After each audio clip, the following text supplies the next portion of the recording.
Now it's time for America's Talking, with headlines from across the country that you can find in the description below or in your inbox with the Center Square newsletter, free at thecentersquare.com. The U.S. national debt now larger than the entire American economy, and it's only set to keep growing, further exacerbating affordability and risking national security. The Center Square reporter, Therese Boudreau, reports out of the $39 trillion total debt held by the public hit $31.27 trillion on March 31st, surpassing the $31.2 trillion in gross domestic product over the past 12 months. Romina Bankia, the director of budget and entitlement policy at the Cato Institute, told the Center Square the fact the national debt's reached 100% of GDP, the highest in history except for the years immediately following World War II, is deeply troubling.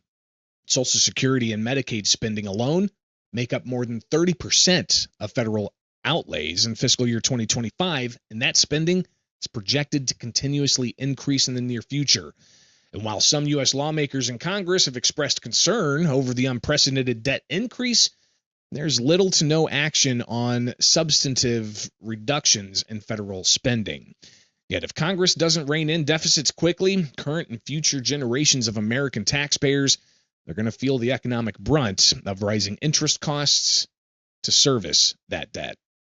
The California High-Speed Rail Authority missed their Friday deadline to submit a report to the legislature about the long-delayed project and its estimated cost of $126.2 billion. The agency's 2026 business plan, a draft of which was released in February, was supposed to be due Friday, May 1st.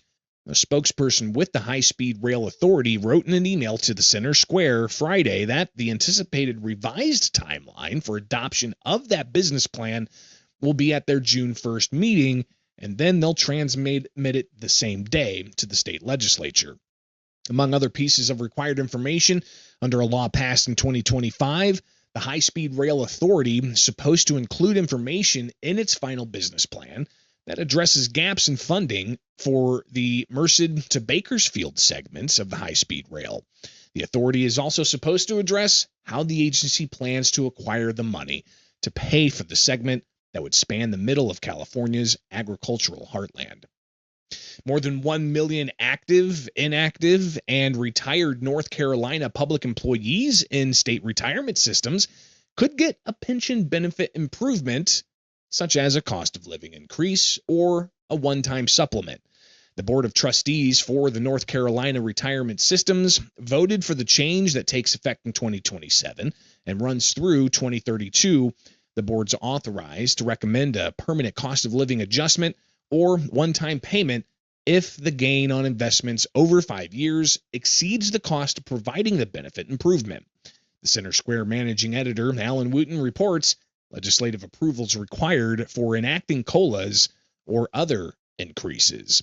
The North Carolina retirement system serves teachers, state employees, employees of local government, firefighters, police officers, and other public workers. It operates at a deficit similar to Social Security, with fewer people paying in than are eligible for benefits.